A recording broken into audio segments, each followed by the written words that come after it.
خیلی دوست داشتنی هستن، اما از اونجایی که اونا مثل ما آدمن لحظات عصبانیت هم دارن. یه بار توی فنسانی آرمی از تهیونگ پرسید که عصبانیت کدوم عضو از همه ترسناکتره و تهیونگ هم توی برگه همشون رو رتبه بندی کرد که در آخر ویدیو عکس اون برگه رو براتون میذارم. با من همراه باشید که این موضوع رو کشف کنیم و ببینیم کدوم ترسناکتره.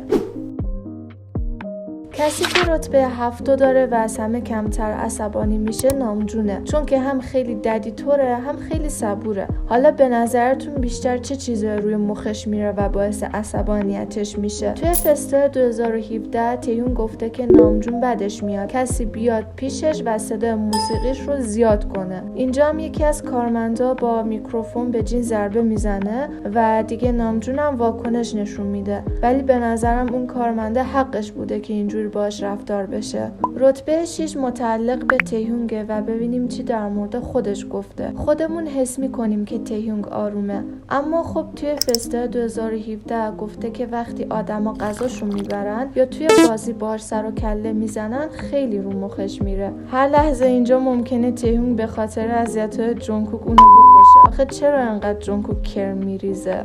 رتبه 5 بانی مونه. جونگکوک در عصبانیت هم ترسناکه هم ترسناک نیست. منظورم اینه که عصبانیتش تعادل داره. وقتی توی بازی با جونگکوک به فکر تقلب بیفتید، الفاتحه.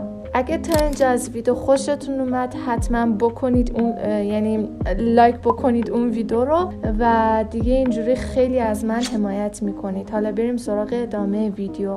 جین رتبه 4 رو داره و کلن آدم آرومیه، ولی عصبانیتش ترسناکه. حس میکنم اونایی که آرومترن بیشتر ترسناک میشن، نه؟ اگه موافقید توی کامنت ها برام بنویسید. حالا اگه میخوای جین رو عصبانی نکنی، بهت توصیه میکنم با لباس کثیف رو تختش نشینی و اونو اگنور نکنی. همیشه هم باید غذاتو باش تقسیم کنی دیگه. هیچ چون و چرایی هم در کار نیست.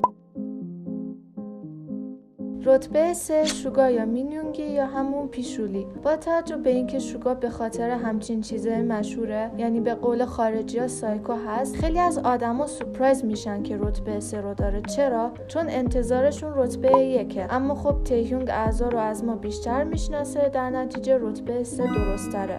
و یه هشدارم بدم که قطع کردن خوابش اصلا برای شوخی ایده خوبی نیست. کلی ویدیو از عصبانی شدن شوگا داریم، ولی به خاطر کپی رایت نمیتونم براتون بذارم، اما خب یکی رو براتون تعریف میکنم. خیلی وقت پیش، اون موقع که اعضا کوچیک‌تر بودن، توی تولد شوگا جیهو به شونه شوگا ضربه میزنه و دیگه شوگا عصبانی و هوپی ناراحت. قبل از این که بگم رتبه 2 مالکیه، حتما در کامنت ها حدستون رو برام بنویسید. رتبه 2 مالکیه جیهوپه.